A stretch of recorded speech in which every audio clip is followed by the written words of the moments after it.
तो अपने अभी समरी वीडियो स्टार्ट कर रहे हैं। ये अपने फर्स्ट यूनिट का समरी वीडियो बना रहा हूँ मैं।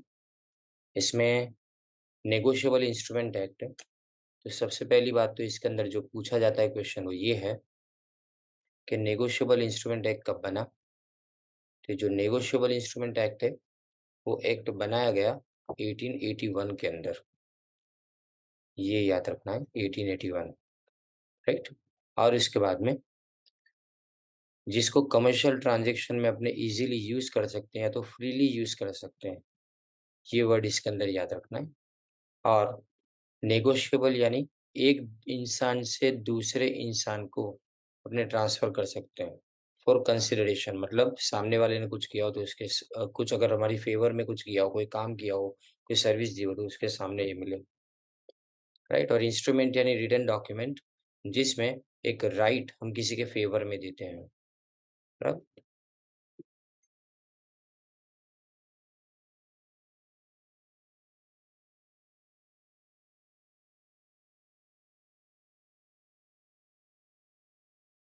सो यहाँ पे नेगोशिएबल इंस्ट्रूमेंट एक, जैसे मैंने बताया कि कब से स्टार्ट किया गया।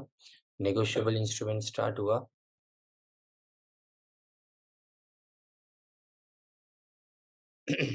नेगोशिएबल इंस्ट्रूमेंट 1881 को इसको इम्प्लीमेंट किया गया, ये हमको याद रखना है, राइट। और इसके बाद में देखो डेफिनेशन नेगोशिएबल इंस्ट्रूमेंट की क्या बताई गई है इसके अंदर। तो नेगोशिएबल इंस्ट्रूमेंट के अंदर बताया गया है कि हम क्या करेंगे, ट्रांसफर करेंगे अपनी डेट दूसरे किसी को ट्रांसफर करना, वन पर्सन टू अनदर, ये याद रखना है इसमें। और नेगोशिएबल इंस्ट्रूमेंट में क्या क्या चीजें आती है, तो तीन चीजें खाली आती है। और पहली चीज इसमें प्रॉमिसरी नोट, दूसरा बिल ऑफ एक्सचेंज और तीसरा चेक, बराबर। और इसमें दो चीज और लिखी गई है, देखो टू ऑर्डर। टू ऑर्डर का मतलब जिसका नाम लिखा हो उसके नाम से पेमेंट होगा, और अगर बेरर लिखा हो तो मतलब जिसके हाथ में वो चीज हो ना उसी के अकाउंट में, या उसी अकाउंट में तो नहीं पर उसको कैश वो मिल जाएगी चीज, ऐसा। अब इसके बाद आगे देखें इसमें इसके कैरेक्टरिस्टिक्स बताया गया। तो कैरेक्टरिस्टिक्स के अंदर पहले तो ये है, देखो क्या लिखा गया है, ये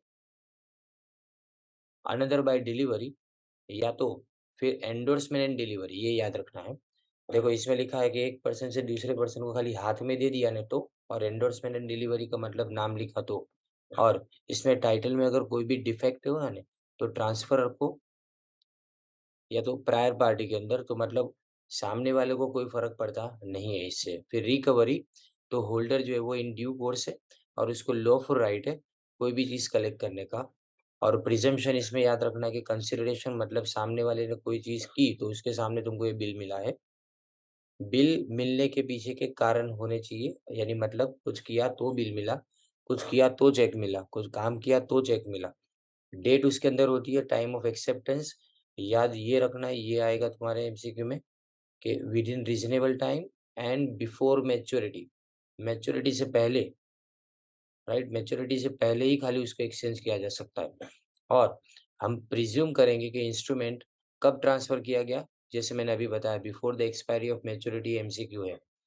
एंड ऑर्डर ऑफ एंडोर्समेंट मतलब जिस जिसके नाम से, जैसे कि अगर मैं बताऊं आपको कि ए वो अगर बी को बिल दे रहा है, ए अगर बी को बिल दे रहा है,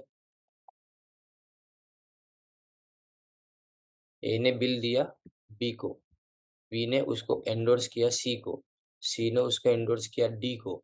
तो जब रिटर्न आएगा ना तो उसी सीक्वेंस में डी सी को, सी बी को और बी ए को रिटर्न करेगा, ये करना है इसमें। नाउ नेक्स्ट, उसके बाद स्टैम्प होना जरूरी है। स्टैम्प यानी रेवेन्यू स्टैम्प। इंस्ट्रूमेंट अगर खो जाए तो हम ऐसा मान के चलेंगे उसके ऊपर स्टैंप दिया गया था। Holder, holder in due course, proof of protest. Protest का मतलब अगर डिसऑनर हो जाए बिल, डिसऑनर मतलब उसको नकारा जाए, तो फिर हम उसको प्रूव करने के लिए हमारे पास कोई सबूत होना चाहिए। अब types of negotiable instrument, negotiable by status. तो स्टेटस में क्या क्या आएगा, तीन चीजें, promissory note, bill of exchange और चेक, ये आएगा एमसीक्यू में कि बाय स्टेटस में कौन कौन सी चीजें आती है। और अगर हम बात करें बाय कस्टमर यूजेस तो इसमें ट्रेजरी बिल, हुंडी, share warrant, bearer instrument, dividend warrant, ये सब नेगोशिएबल इंस्ट्रूमेंट है। लेकिन ये कैसे है? बाय कस्टम और यूजेज, मतलब जिस तरह से समाज में या जिस तरह से माहौल के हिसाब से ये सब बनाए गए हैं। अब प्रॉमिसरी नोट देखें। प्रॉमिसरी नोट राइटिंग में होना चाहिए। इसमें जो चीज़ें ज़रूरी है वो ये है, राइटिंग में होना चाहिए, मतलब बैंक नोट या तो करेंसी नोट को अपने नहीं बोलेंगे। फिर उसके अंदर अनकंडीशनल अंडरटेकिंग होना चाहिए, मतलब बिन शर्ती कबूलात। उसके बाद में sign by the maker, maker उसको साइन करेगा और किसके लिए साइन करेगा? सर्टेन सम, उसका मतलब एक अमाउंट जो है वो चौक्कस अमाउंट होगी, और मनी सिर्फ पैसे के लिए होता है। या तो हम किसको ऑर्डर करें, जिसके नाम से लिखा जाए, जिसके नाम से एंडोर्स किया जाए वो आगे बढ़ाएगा, या तो बेरर को वो पैसे मिल जाएंगे, ऐसा ना। आगे जो इंसान, ये आएगा एमसीक्यू में, देखे कि अगर कोई इंसान प्रॉमिसरी नोट बनाता है तो वो मेकर है, और जो उसको उसका पेमेंट रिसीव करेगा उसको पेई बोला जाता है। अब ये राइटिंग में होना चाहिए। कैरेक्टरिस्टिक्स में बताया गया है कि ये राइटिंग में होना चाहिए। इसका मतलब पेन, पेंसिल या इंक कोई भी, या टाइपराइट किया हुआ चाहिए। उसके बाद में प्रोमिसेज वर्ड होना चाहिए। प्रॉमिस के सिवा कोई भी अगर वर्ड हो नहीं तो वो प्रॉमिसरी नोट नहीं है।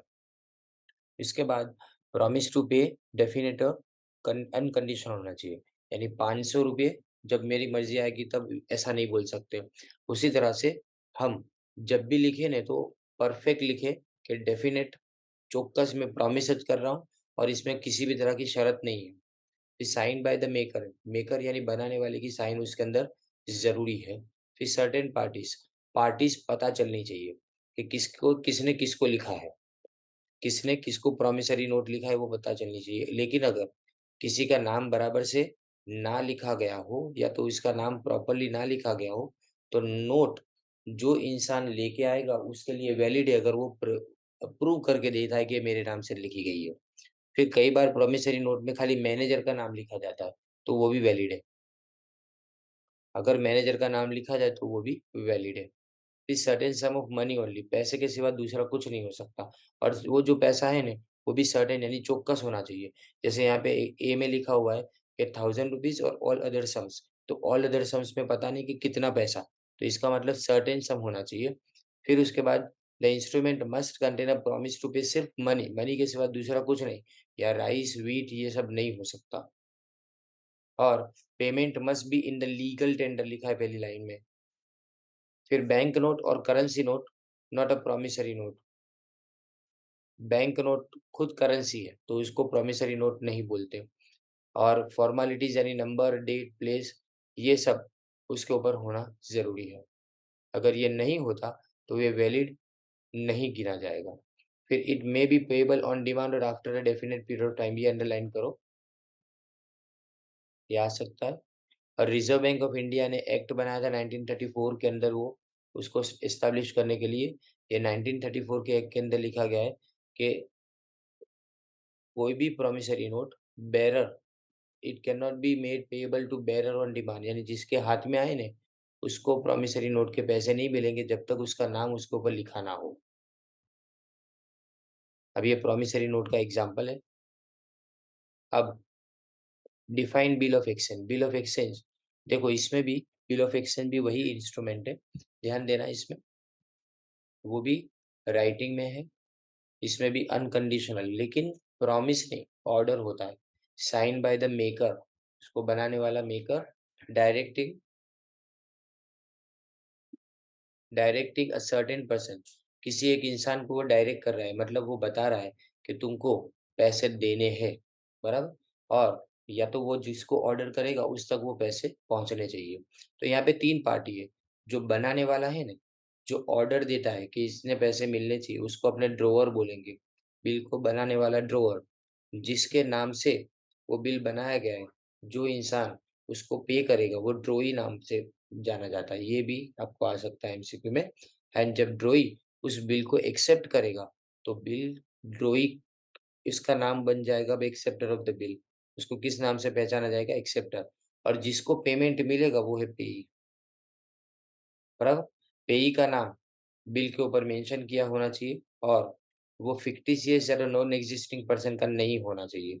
तो याद रखो अगर इस तरह का नाम हुआ ना तो ये पूछा जा सकता है एमसीक्यू में, इंपॉर्टेंट है। The bill is treated as payable to bearer, मतलब उसका नाम अगर पहचान में नहीं आ रहा है तो जिसके नाम जो लेके आता है ना बिल उसको पे कर दो। जो पैसे लेने के लिए आता है जिसका नाम हम पहचान नहीं सकते तो जिसके हाथ में बिल है उसी को पेमेंट मिल जाएगा। Now essential elements. The essential elements of a bill are more or less the same as of the promissory note and are subject to the same formalities as regard date, place, stamp, signature, etc. ये सारी चीजें वही रहेगी, यानी writing में होना चाहिए, order होना चाहिए, रिक्वेस्ट नहीं। कई बार है रिक्वेस्ट हो सकती है लेकिन वो रिक्वेस्ट भी कैसी होनी चाहिए, इम्परेटिव। इम्परेटिव मतलब कंपलसरी जैसी होनी चाहिए। फिर आगे जो ऑर्डर है ना वो अनकंडीशनल, उसमें कोई शर्त नहीं। तीन पार्टी, ड्रोअर, ड्रोई एंड पेई। ड्रोअर उसको साइन करेगा, सम ऑफ मनी ओनली, एंड उसके बाद में सारी फॉर्मेलिटीज का होना। अब देखो बिल ऑफ एक्सचेंज और प्रॉमिसरी नोट के बीच में क्या डिफरेंस है। तो प्रॉमिस एंड ऑर्डर याद रखना है। फिर मेकर एंड ड्रोअर, बनाने वाले को मेकर बोला जाता है, यहाँ ड्रोअर बोला जाता है। Maker and acceptor, maker of the promissory note उसको जब अपने एक्सेप्टर भी बोलते हैं, in general to the acceptor, यानी सॉरी, जो मेकर है ना वो एक्सेप्टर को बिल ऑफ एक्सचेंज ड्रॉ करेगा, वो एक्सेप्ट करके वापस रिटर्न करेगा ऐसा। यहाँ लायबिलिटी, ये इंपॉर्टेंट है एमसीक्यू के लिए, 5वां पॉइंट। जो लायबिलिटी है मेकर की वो प्राइमरी और एब्सोल्यूट है, सबसे पहली लायबिलिटी इसी की बनती है। जबकि बिल ऑफ एक्सचेंज के अंदर लायबिलिटी ड्रोवर की सेकेंडरी और कंडीशनल है, ये इंपॉर्टेंट है, इसको याद रखना है। कंडीशनल मतलब अगर वो पेमेंट नहीं करेगा तो इसको पेमेंट करना पड़े, इस तरह से। A note can not be made payable to maker himself, मैं अपने खुद के नाम से नोट नहीं लिख सकता लेकिन बिल लिखा जा सकता है, ये भी important. Payable to himself bill हो सकता है पर प्रॉमिसरी नोट नहीं हो सकती। अब एक्सेप्टेंस, प्रॉमिसरी नोट को एक्सेप्ट करने की जरूरत नहीं है लेकिन बिल को एक्सेप्ट कराना पड़ेगा। Payable to bearer, payable to bearer on demand. Note bearer को पे नहीं की जा सकती। A bill can be drawn but in no case can a note और bill be drawn payable to bearer on demand, यानी दोनों चीजें payable to bearer on demand नहीं होती। Relation, maker of a note वो पेई के सीधे relation में है, यानी डायरेक्ट उसी के साथ में बात करता है। जबकि ड्रोअर ऑफ द बिल, और शायद पेई तो उसका नाम पता है। एक एग्जांपल देता हूँ, मैंने किसी के ऊपर बिल ड्रॉ किया, उसने मुझे एक्सेप्ट करके रिटर्न किया, अब वो बिल मैंने किसी तीसरे पार्टी को दे दिया, तो जो इंसान ने एक्सेप्ट किया वो तो शायद वो तीसरी पार्टी को जानता भी नहीं है, तो ये रिलेशन हुआ। फिर प्रोविजन, तो 4 प्रोविजन याद रखने। प्रोविजन जैसे कि एक्सेप्टेंस के लिए प्रेजेंट करना, बाद में एक्सेप्ट करना, डिसऑनर को एक्सेप्ट करना और बिल एक साथ में सेट्स में अलग-अलग 4 बिल को एक साथ में किया जा सकता है। ये सब का सब बिल में होता है, नोट्स में नहीं होता। फिर notice of dishonour, foreign bill के प्रोटेस्ट ज़रूरी है, पर प्रॉमिसरी नोट का कोई प्रोटेस्ट ज़रूरी नहीं है। और जब प्रोटेस्ट की बात करें, तो प्रोटेस्ट बिल का डिसऑनर होने पे किया जाता है, लेकिन प्रॉमिसरी नोट पे ऐसी कोई नोटिस-वोटिस देने की ज़रूरत नहीं है। अब चेक, चेक के ऊपर से आएगा ही, जो मैं बता रहा हूँ वो 2 में से कोई एक, ये स्पेसिफाइड बैंकर के ऊपर ये लिखा जाता है और पेएबल ऑन डिमांड, यानी मतलब चेक भी क्या है, एक बिल ऑफ एक्सचेंज है और उसको किसके लिए लिखा जाता है, स्पेसिफाइड बैंकर के ऊपर लिखा जाता है और वो पेएबल ऑन डिमांड होता है। तो इसीलिए हम बोलते हैं कि all cheques are bill of exchange but all bills are not bill of exchange are not cheques, ये हम बोलते हैं इसके अंदर। फिर उसके बाद में a cheque must have all the essential of bill of exchange है। बिल ऑफ एक्सचेंज तो है ही, लेकिन साथ में देखो जैसे लिखा है यहाँ पे साइन बाय द ड्रोअर, इसमें एक्सेप्ट करने की जरूरत नहीं है। इसमें अनकंडीशनल ऑर्डर है, किसी बैंक को दिया जाता है, बैंकर को दिया जाता है कि तुमको ये पैसे इस फलाने आदमी के अकाउंट में देने हैं या तो उसको कैश देने हैं, ऐसा। However in case of cheque acceptance जरूरी नहीं है, मैंने आगे भी बताया। अब ओपन चेक यानी बेरर चेक, उसमें जिसका नाम लिखा है ना, वो आदमी जाके वहाँ बैंक में से सीधे पैसे ले सकता है। और इसमें याद रखो ओपन चेक डेंजरस होता है, रिस्की होता है, क्योंकि अगर किसी ने तुम्हारा चेक चुरा लिया तुमसे और बेरर चेक है वो बैंक में अपने आप को तुम्हारे नाम से प्रेजेंट करके वो पैसे विड्रॉ कर सकता है। लेकिन आजकल जो अपने देखते हैं आधार कार्ड वगैरह वो मांगते हैं बैंक वाले, इसमें इतना ज़्यादा पॉसिबल नहीं होता। पर इससे बचने के लिए हम क्रॉसिंग करते हैं। क्रॉसिंग करेंगे तो क्रॉसिंग के ऊपर देखो 2 पैरेलल ट्रांसवर्स लाइन्स लिखी जाती है। ये आ सकता है 2 पैरेलल ट्रांसवर्स लाइन यानी 2 क्रॉस लाइन की जाती है, बराबर? और एन कंपनी लिखा जाए, जिसको पेमेंट करना है ना उसके अकाउंट में पैसे जाएँगे, कभी उसको कैश काउंटर पे नहीं मिलेगी। अब आगे इसमें 3 लोग हैं, एक ड्रॉवर ड्रॉवर यानी चेक लिखने वाला, होल्डर जिसके हाथ में चेक है वो, और जिस बैंक के ऊपर वो लिखा गया है वो बैंक। ये 3 पार्टीज़ इसके अंदर होती है। लेकिन याद रखना कि एक बार क्रॉसिंग किया ने तो इसका मतलब उसी सर्टेन पर्सन को ही पैसा मिलेगा, लेकिन नेगोशिएशन यानी उस चेक को आगे बढ़ाया जा सकता है, किसी तीसरी पार्टी को दे सकते हैं। अब जनरल क्रॉसिंग में खाली एंड कंपनी या तो नॉट नेगोशिएबल एंड कंपनी ऐसी 2 लाइन के बीच में लिखा जाता है। जबकि स्पेशल क्रॉसिंग के अंदर अपने बैंक का भी नाम लिखेंगे और साथ में याद रखना ये एमसीक्यू है। स्पेशल क्रॉसिंग में हम बैंक का भी नाम लिखेंगे और साथ में नॉट नेगोशिएबल भी इसके अंदर ऐड करेंगे, चाहे तो, ना चाहे तो खाली बैंक का नाम लिखो तो भी चले। जबकि रिस्ट्रिक्टिव क्रॉसिंग ये सबसे ज़्यादा पॉपुलर है, तो पूछा जाए अगर एमसीक्यू में कि कौन-सा क्रॉसिंग सबसे ज़्यादा पॉपुलर है, तो रिस्ट्रिक्टिव क्रॉसिंग सबसे ज़्यादा पॉपुलर है। इसमें खाली 2 लाइन लगा देंगे और बीच में लिख देंगे अकाउंट पेयी या तो अकाउंट पेयी ओनली।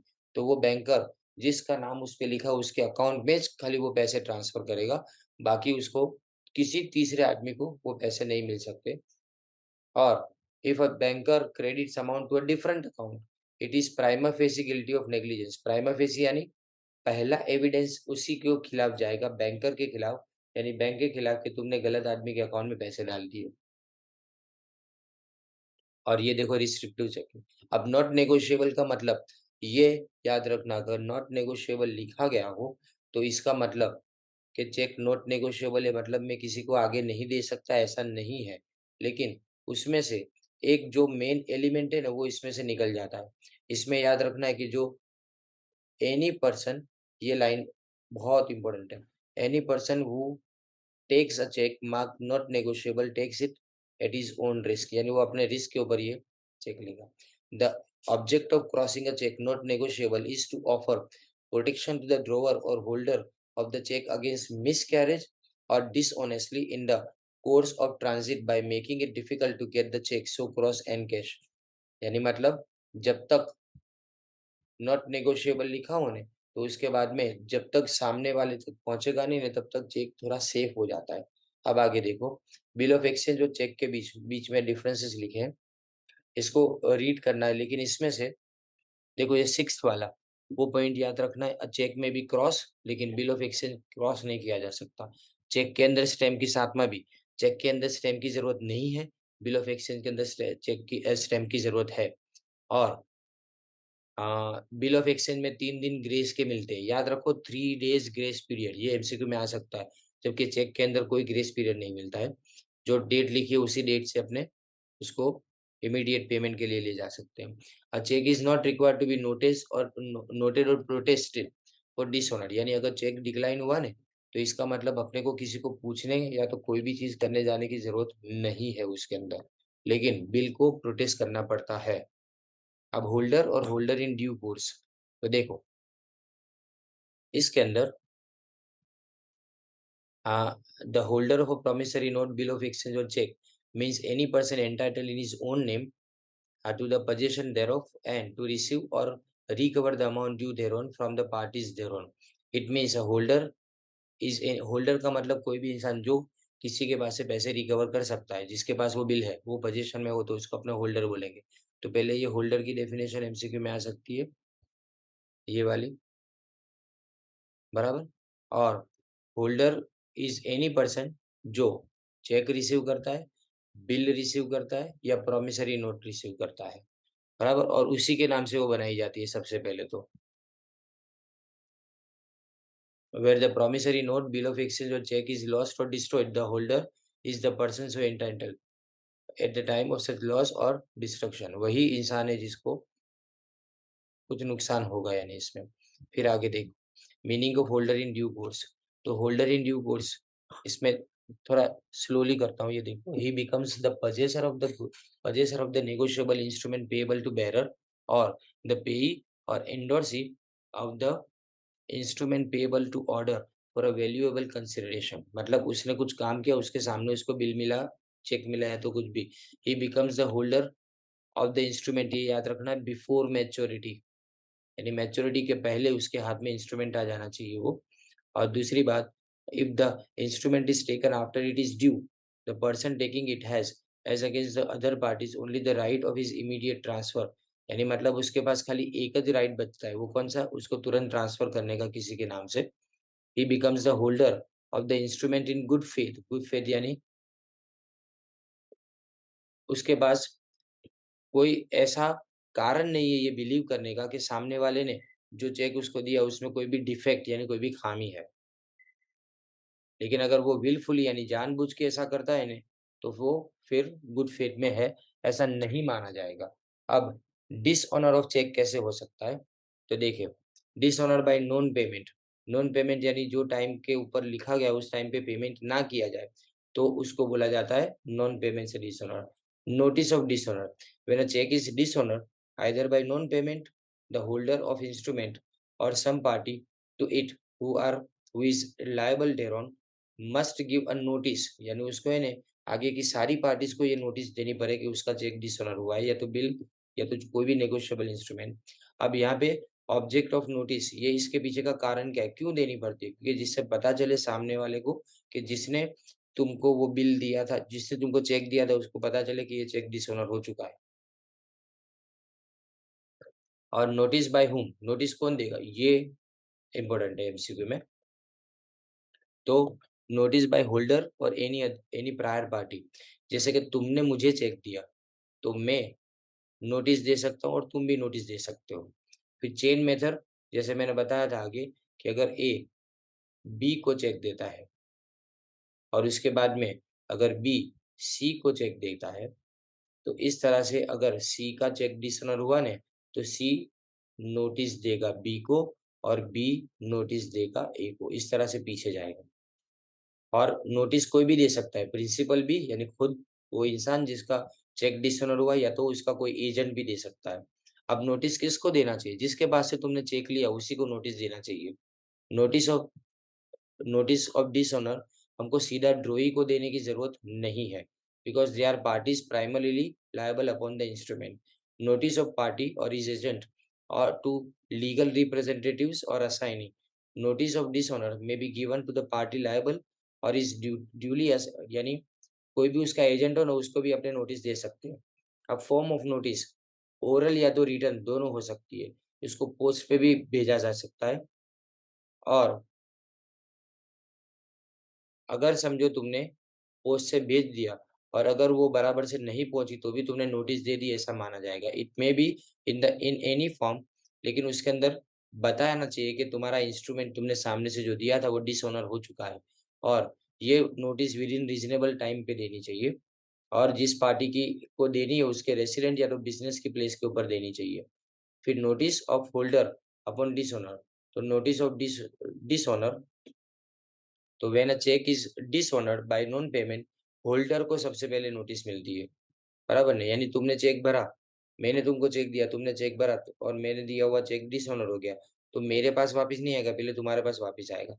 और suit for money, after the formality done, gone नहीं है, done through the holder may bring a suit, यानी वो एक बार फॉर्मेलिटी हो जाए उसके बाद में अपने सामने वाले पे केस कर सकते हैं कि पेमेंट हमको नहीं मिला उसके बारे में। अब पेनल्टी, मोस्ट इम्पोर्टेंट, ध्यान देना। अब पेनल्टी में लिखा गया है कि the banking public financial and negotiable instrument act कब पास किया गया था? ये 1988 में, ये एमसीक्यू में आ सकता है। उसमें बताया गया है कि चेक अगर डिसऑनर हुआ ना, तो ये ऑफेंस यानी एक गुनाह माना जाता है। इस ऑफेंस के लिए इम्प्रिजनमेंट 2 साल की जेल हो सकती है, और जितना अमाउंट हो ना चेक के ऊपर लिखा हुआ उसके 2 गुना तक तुमको फाइन हो सकता है। और अगर चेक डिसऑनर हुआ किस कारण से, अकाउंट में पैसे नहीं उसके कारण, the check has been dishonored due to insufficient of fund in the accounts maintained by him with a banker for payment of any amount of money to another person from out of the account. The payment for which the check was issued should have been in discharge of a lien, यानी खाली एक reason से तुम case कर सकते हो, insufficiency of account होने, balance ना होने तभी। और चेक हम पेई को प्रेजेंट करें, प्रेजेंट पेई प्रेजेंट करेगा उसको, और the holder in due course with a period of 6 month. अब 6 मंथ मत लिखना, गलती से भी 6 मंथ मत लिखना। अब ये 6 मंथ की जगह पे 3 महीने हो गए, यानी यहाँ पे याद रखना है आपको कितने महीने लिखने, 3 मंथ्स लिखने। The payee of the check should have given notice demanding payment within 30 days. Notice कितने दिन में देनी है? 30 दिन के अंदर। ये MCQ है। The drawer is liable only if he fails to make payment within 15 days. और ड्रोअर लायबल कब है? 15 दिनों के अंदर। नोटिस के 15 दिनों के अंदर भी अगर वो पेमेंट नहीं कर पाता ना, तो फिर उसके ऊपर केस चलाया जा सकता है। और यहाँ लिखा है कि कंप्लेंट जो है ना, वो 1 महीने के अंदर करनी जरूरी है। ये तुम्हारे MCQ से है। अब IT एक्ट।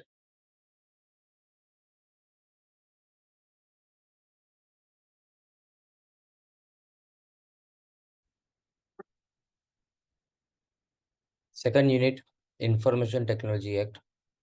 पहला तो कि ये इंफॉर्मेशन टेक्नोलॉजी एक्ट कब बनाया गया, तो ये पास हुआ 2000, ईयर 2000 में। और इसमें आपको ICT का फुल फॉर्म पूछ सकते हैं। इसमें आता है इंटरनेट इंफॉर्मेशन और कम्युनिकेशन, यानी मतलब इंफॉर्मेशन, कम्युनिकेशन एंड टेक्नोलॉजी। अब जब बात करें तो पेपर बेस्ड कॉमर्स अब गया, उसकी जगह पे ई कॉमर्स आया, और पेपर बेस्ड गवर्नेंस की जगह पे ई गवर्नेंस आया। और मॉडल लॉ ई कॉमर्स के ऊपर जो अडॉप्ट किया वो ईयर था तुम्हारा 1996। और उसके लिए इसका फुल फॉर्म याद रखना, UN Citral, United nation commission for international trade and law. इसलिए इंडिया ने भी 2000 में इंफॉर्मेशन टेक्नोलॉजी एक्ट बनाया और इसको अमेंडमेंट मिला। अमेंडमेंट मतलब सुधारा गया 2008 के अंदर। अब हम इसके बाद बात करें ऑब्जेक्टिव्स क्या। तो देखो ऑब्जेक्टिव्स में जो जरूरी है वही अपने बता रहे हैं कि इसके अंदर डिजिटल सिग्नेचर को और इलेक्ट्रॉनिक रिकॉर्ड को हम मान्यता देंगे, अप्रूवल देंगे। और साथ में इंडिया में ई गवर्नेंस स्टार्ट होगा। एक ऐसी रेगुलेटरी बॉडी काम करेगी जो काम करेगी सिर्फ डिजिटल सिग्नेचर सर्टिफिकेट के लिए। और यहाँ पे हमारे पास जो 1860 में इंडियन पीनल कोड था, ये पूछ सकते हैं आपको। 1860 के अंदर इंडियन पीनल कोड बनाया गया, और इंडियन एविडेंस एक्ट, यानी जो साबित करने के लिए हमको सबूत चाहिए, उसके लिए कानून बनाया गया 1872 में। और रिजर्व बैंक ऑफ इंडिया ने कानून बनाया 1934, so as to facilitate electronic fund transfer between the financial institutions. फिर आगे एक्सप्लेन डिजिटल सिग्नेचर लिखा है। तो definition of digital signature, section 2 subsection 1P of IT act 2000। Digital signature ये आपको एग्जाम में अभी MCQ के अंदर पूछ सकते हैं कि authentication of an electronic record, यानी जैसे अपने पासवर्ड या तो OTP डालते हैं ना, तो वही वो ऑथेंटिकेशन, यानी उसको मान्यता देना, अप्रूव करना कि वो हमारा ही ट्रांजेक्शन है। और by the means of electronic method, इसमें इलेक्ट्रॉनिक का ही यूज किया जाए। और इसमें ये भी इम्पोर्टेंट है कि इसको करने वाला है कौन, यानी जो डिजिटल सिग्नेचर है ना, उसके लिए कौन काम करेगा। तो आइडेंटिफाइंग कि उसका ओरिजिनेटर कौन है। अब देखो ओरिजिनेटर मतलब कौन, जिसने OTP भेजा वो ओरिजिनेटर है, और जिसने रिसीव किया ना वो अपने। और इसमें दो तरह की एक जो, वैसे दो तरह की है, पब्लिक और प्राइवेट की। यहाँ पे जो पब्लिक की है ना, उसको पब्लिक की क्रिप्टो सिस्टम बोला जाता है। और यहाँ पे एसिमेट्रिक क्रिप्टो सिस्टम भी उसको अलग तरीके से बोला जाता है। एसिमेट्रिक यानी सब हर बार वो एक जैसा आपको रिजल्ट नहीं देगी, हर बार अलग अलग OTP आते हैं। फिर ऑथेंटिकेशन कैसे किया जाएगा? ऑथेंटिकेशन किया जाएगा सिर्फ डिजिटल सिग्नेचर से, पासवर्ड से। और authentication by use of asymmetric crypto system या तो हैश फंक्शन इसको बोला जाता है, बराबर। और उसके बाद में वेरिफिकेशन पब्लिक की से किया जाएगा, और पब्लिक की और प्राइवेट की दोनों ही यूनिक होती है। वो सब सबके लिए अलग अलग बनाई जाती है। अब एक्सप्लेन इलेक्ट्रॉनिक सिग्नेचर। तो इलेक्ट्रॉनिक सिग्नेचर का मतलब क्या? टेक्नोलॉजी न्यूट्रल टर्म है। इसका मतलब वो बहुत सारे फॉर्म्स के अंदर है, और अलग अलग टेक्नोलॉजी से उसको क्रिएट किया गया है, बनाया गया है। अब authentication of any electronic record by subscriber. Electronic signature का मतलब कि हम किसी को भी मंजूरी देते हैं कोई भी ट्रांजेक्शन को पूरा करने के लिए, कोई भी जगह पे एंट्री लेने के लिए, हमारे कोई भी प्रोफाइल में दाखिल होने के लिए, bye means of electronic technique, जिसको हमने सेकंड शेड्यूल में बताया। इसमें डिजिटल सिग्नेचर आ जाती है इलेक्ट्रॉनिक सिग्नेचर में। अब इसमें इलेक्ट्रॉनिक रिकॉर्ड को हम इलेक्ट्रॉनिक सिग्नेचर से ऑथेंटिकेट करते हैं। एक सीधी सी बात करें तो अगर अपने कोई पीडीएफ में पासवर्ड डालते हैं ना, ऐसा है ये। रिलायबल इलेक्ट्रॉनिक सिग्नेचर और इलेक्ट्रॉनिक ऑथेंटिकेशन टेक्निक, इसमें भरोसे वाली टेक्निक होनी चाहिए। अगर जो डेटा हम यूज कर रहे हैं, तो हम यूज करने वाले के सिवा दूसरे किसी के पास भी वो चीज होनी नहीं चाहिए, जब तक हम उसको किसी दूसरे को बताए नहीं अपने मुंह से। और सिग्नेचर क्रिएशन डेटा, वो भी है ना, किसी एक ही इंसान के पास यानी ऑथेंटिकेटर के सिवा दूसरे किसी के कंट्रोल में नहीं होने चाहिए। मतलब मैं पासवर्ड टाइप कर रहा हूँ और उसको देखने वाला कौन? तो सिस्टम के सिवा कोई नहीं, बाहर का कोई इंसान कुछ भी चाहे ना, तो हम मेरी कोई भी प्राइवेसी के अंदर दखल अंदाजी नहीं कर सकता। अगर कोई भी ऑल्टरेशन इलेक्ट्रॉनिक सिग्नेचर के अंदर किया, यानी तुमने पासवर्ड चेंज किया, तो वो ऑल्टरेशन डिटेक्टेबल होना चाहिए, मतलब पता चले वैसा होना चाहिए। एंड अगर कोई भी ऑल्टरेशन इंफॉर्मेशन के अंदर, बेसिक इंफॉर्मेशन तुम्हारी प्रोफाइल में तुमने कोई भी चेंज किया, तो भी इसमें भी ऑथेंटिकेशन किसका लगेगा? तुम्हारी इलेक्ट्रॉनिक सिग्नेचर का लगेगा। और वेरिफिकेशन करना, इसका मतलब वेरीफाई करना, सेंट्रल गवर्नमेंट इसके लिए इलेक्ट्रॉनिक सिग्नेचर को वेरीफाई करने के लिए प्रोसीजर बताएगी पूरा। अब ई गवर्नेंस किसको बोलते हैं? ये आपको 15 मार्क्स के लिए क्वेश्चन है। इसमें इंफॉर्मेशन कम्युनिकेशन और टेक्नोलॉजी है। इंफॉर्मेशन कम्युनिकेशन टेक्नोलॉजी, आईसीटी का फुल फॉर्म। ये सिंपल बनाता है ई कॉमर्स, अकाउंटेबल यानी जवाबदारी वाला बनाता है, स्पीडी फास्ट बनाता है, रिस्पॉन्सिव और ट्रांसपेरेंट। ट्रांसपेरेंट का मतलब सही को सही, गलत को गलत कहने वाला। अब e commerce means the use of ICT by government agencies. ये कौन करेगा? ई गवर्नेंस में, सॉरी, ई गवर्नेंस में गवर्नमेंट एजेंसी सब कुछ इलेक्ट्रॉनिक डेटा को यूज करना शुरू करेगी। यानी सारे प्लेटफॉर्म तुम्हारे आईटी एनेबल यानी इंफॉर्मेशन टेक्नोलॉजी से एनेबल किए जाने चाहिए। इसमें ई सर्विस यानी गवर्नमेंट सिटीजन उनके साथ में जो भी बात करती है ना, वो सब ई कॉमर्स के ई सर्विस के जरिए से होगा। और ई एडमिनिस्ट्रेशन, गवर्नमेंट के सारे एडमिनिस्ट्रेशन अंदर अंदर के, वो भी कैसे किए जाएंगे? इलेक्ट्रॉनिकली। ई सोसाइटी का मतलब क्या? कि external interaction among the members of the society. जैसे मुझे अगर ऐसा देखना है कि मेरा इस साल का घर प्रॉपर्टी टैक्स का बिल कितना आया, तो अगर मैं देख सकता हूँ, तो वो ई सर्विस है गवर्नमेंट की तरफ से। तो ये गवर्नमेंट और सिटीजन के बीच में होता है, सिटीजन और गवर्नमेंट के बीच में, गवर्नमेंट ऑफ बिजनेस के बीच में, बिजनेस एंड गवर्नमेंट, और गवर्नमेंट एंड गवर्नमेंट। अब इसके ऑब्जेक्टिव, तो ये जो ऑब्जेक्टिव लिखे हैं ना, उसको एमसीक्यू के अंदर आ सकते हैं कि which of the following is an objective of e governance. तो पहली बात, पीपल का पार्टिसिपेशन, यानी गवर्नमेंट के लॉज एंड लेजिस्लेशन, जितने भी कानून है वो सब ऑनलाइन हो जाएंगे। गवर्नमेंट के प्लान, बजट, एक्सपेंडिचर और गवर्नमेंट का परफॉर्मेंस, गवर्नमेंट ने कौन सी जगह अच्छा काम किया, कौन सी जगह नहीं किया, वो सब ऑनलाइन। जुडिशियल डिसीजन यानी कोर्ट के द्वारा दिए जाने वाले सारे डिसीजन ऑनलाइन हो जाएंगे।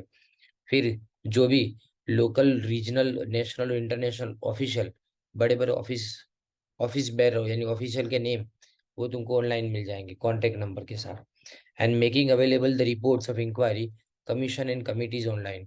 गवर्नमेंट ने कोई इंक्वायरी कमीशन बिठाया, वो इंक्वायरी कमीशन का रिपोर्ट जो भी है वो भी ऑनलाइन मिल जाएगा। अब इससे फायदा क्या होता है? कि इससे फाइनेंस यानी खर्चा और टाइम बचता है, फास्ट गवर्नेंस होता है, मॉनिटरिंग किया जा सकता है यानी उसके ऊपर ध्यान दिया जा सकता है, और इट इंक्रीजेज द अकाउंटेबिलिटी, यानी जवाबदारी बढ़ती है, जवाबदेही बढ़ती है, एफिशिएंसी अच्छी होती है, गवर्नमेंट की बढ़ती है, यानी गवर्नमेंट अच्छा काम कर पाएगी, गवर्नमेंट की सर्विस सिटीजन तक आसानी से पहुंच जाएगी, और गवर्नमेंट की अच्छी इमेज बनेगी।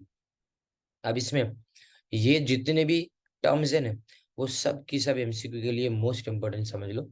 सब्सक्राइबर का मतलब वो इंसान जिसका नाम डिजिटल सिग्नेचर सर्टिफिकेट के अंदर जिसके नाम से इशू किया जाता है, वो सब्सक्राइबर, जिसके नाम से डिजिटल सिग्नेचर सर्टिफिकेट इशू किया जाता हो, वो सब्सक्राइबर है। फिर उसके बाद में ऑथेंटिकेट का मतलब टू गिव लीगल वैलिडिटी, यानी मान्यता देना। फिर उसके बाद में इलेक्ट्रॉनिक रिकॉर्ड, यानी कोई भी डेटा रिकॉर्ड या डेटा जो भी जनरेट किया, इमेज साउंड, वो सब इलेक्ट्रॉनिक फॉर्म या तो माइक्रोफिल्म में होना चाहिए। जो भी डेटा लाया जाए या तो भेजा जाए, वो सब का सब।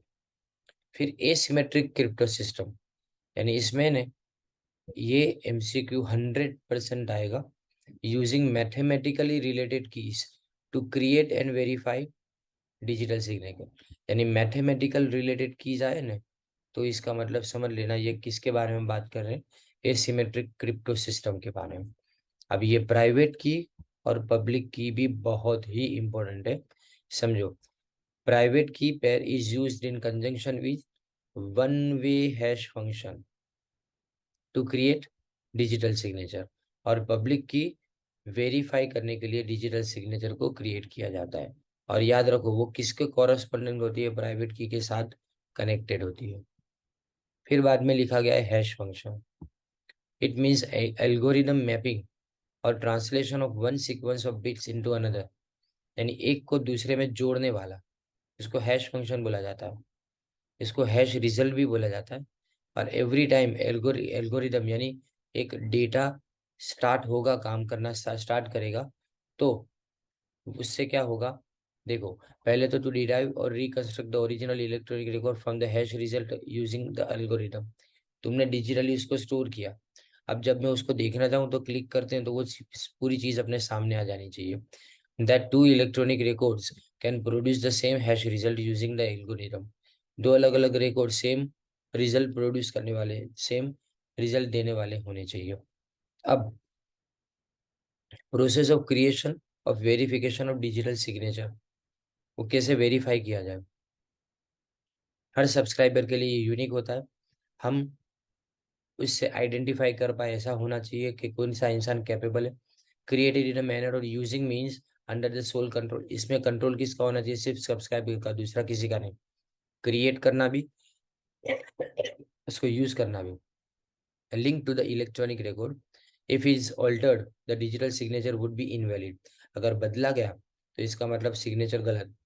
और सिग्नेचर का सर्टिफिकेट किसके नाम से इशू किया जाएगा, उसमें सब्सक्राइबर का नाम होगा, इसकी पब्लिक की इंफॉर्मेशन, और the name of certifying authority which issued the certificate, और इसका वैलिडिटी पीरियड, यानी कितने टाइम के लिए होता है वो। अब डिजिटल सिग्नेचर सर्टिफिकेट में क्या लिखा गया देखो इसमें, डिजिटल सिग्नेचर यानी एक digital signature certificate issued under section 35(4), and इसमें ऑथेंटिकेट और सिक्योरिंग ये आ सकता है, देखो। For authenticating and securing the information that is transmitted between two parties, वो है ना फिजिकल पेपर जैसा नहीं होता, एक पब्लिक की जैसा, जिससे सब्सक्राइबर कौन है वो पता चलता है, उसकी अथॉरिटी कितनी है वो पता चलती है, उसकी सर्टिफिकेट दिया जाता है कि इसकी अथॉरिटी कितनी है। अब पर्पस क्या है, तो it ensures that the purported sender is in fact the person who send the message, यानी पर्पटेड यानी मतलब जो कथित जिस तरह का इंसान है ना, अपने जिसको सोच रहे हैं ना उसी ने मैसेज भेजा। And it certifies that particular public key actually belong to person, specific person, and thereby makes digital signature conclusive, जो भी डिजिटल सिग्नेचर बनी ना वो कंक्लूसिव यानी फाइनल बनेगी ऐसा। फिर उसके बाद में इसमें प्रोसीजर क्या है, तो पहले एप्लीकेशन करो सर्टिफाइंग अथॉरिटी को फीस भर के। दूसरा ये पूछ सकते हैं कि पहला स्टेप इसमें क्या, दूसरा स्टेप फिर ग्रांट ऑफ सर्टिफिकेशन, उसके बाद में वो सर्टिफिकेट आपको देगी। सर्टिफिकेट के अंदर प्राइवेट की होती है जो पब्लिक के साथ में कनेक्टेड होती है, और एप्लीकेट होल्ड्स अ प्राइवेट की which is capable of creating a digital signature. और एप्लीकेंट प्राइवेट की जो रखता है ना, जिसमें डिजिटल सिग्नेचर रहता है, सर्टिफिकेट वही रहता है इसके अंदर। The public key to be listed can be used to verify digital signature affix by the private key holder. Public key ये सी वाला जो है ना, वो आपको पूछा जा सकता है एमसीक्यू के अंदर। इसमें which is to be listed, यानी ये आपके एमसीक्यू का आंसर हो सकता है। ये वेरीफाई करने के लिए होता है। प्राइवेट की को वेरीफाई करने के लिए पब्लिक की यूज की जाती है। अब रिजेक्शन, अगर उसको लगे तो वो रिजेक्ट कर सकती है, और लेकिन याद रखो कि सामने वाले को, रिजेक्शन से पहले सामने वाले को पूरी अपॉर्चुनिटी मिलनी चाहिए अपनी बात रखने के लिए। अब इसमें वैलिडिटी कितने टाइम के लिए, तो दो कंडीशन है इसके अंदर कि the certifying officer must have issued it with in the meaning of section 35, और the subscriber must have accepted it.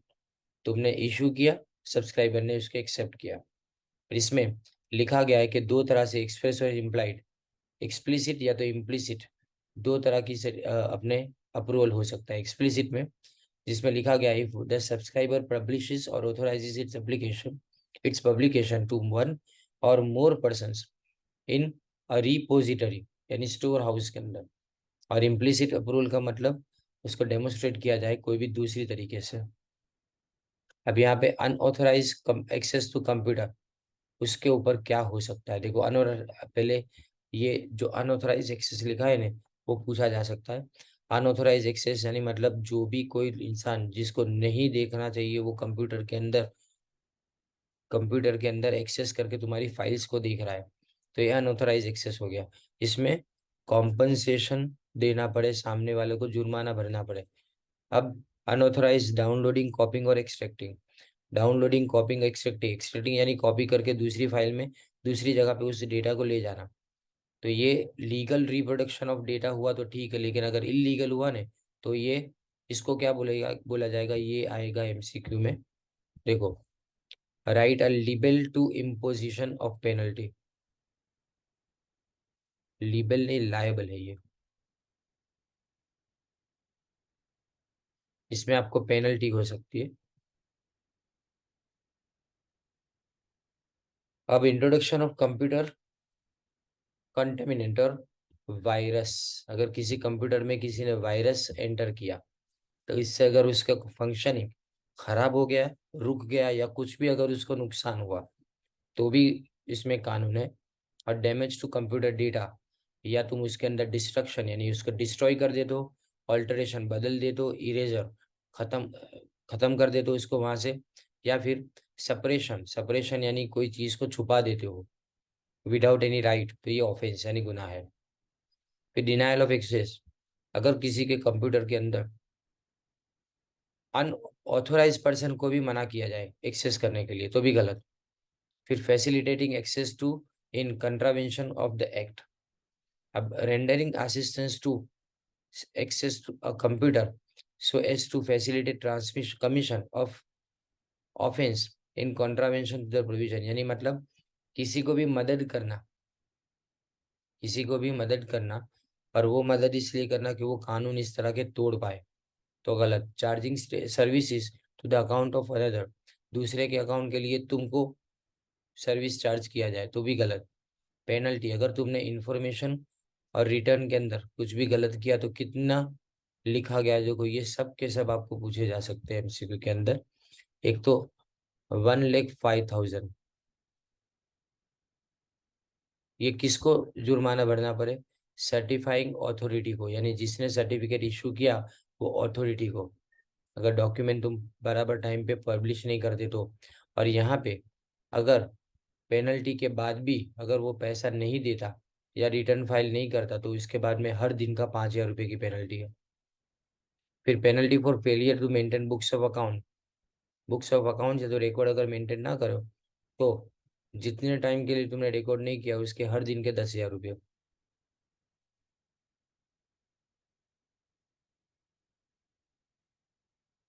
और पेनल्टी अगर रूल्स तोड़े जाते हैं, तो इसमें लिखा गया 25,000 रुपये तक का जुर्माना हो सकता है। और power to educate, central government ने अलग अलग एजुकेटिंग ऑफिसर यानी जजमेंट देने वाले ऑफिसर्स को बनाया हुआ है।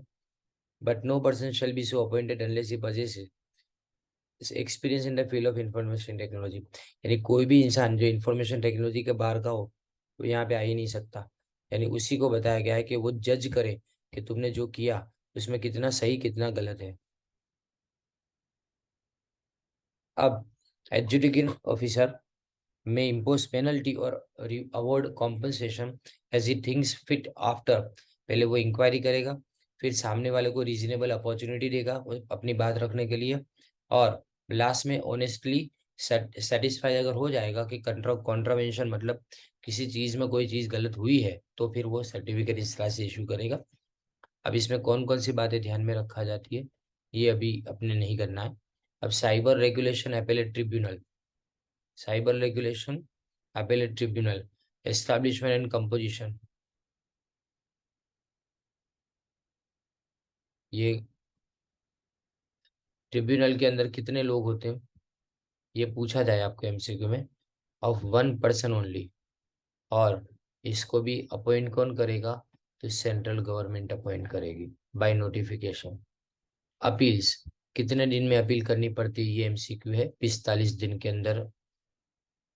और दूसरा ये लिखा है कि इसमें civil code of civil procedure, यानी इसको इन हम सीपीसी बोलते हैं, उसके अंदर 1908 के जो कानून है उसके अंदर कोई भी उसके बंधन करता नहीं है। यानी प्रोसीजर ट्रिब्यूनल का ऐसा नहीं है कि जैसा वहां पे बताया गया कानून में, नॉर्मल कानून जैसा उसका प्रोसीजर नहीं होता है।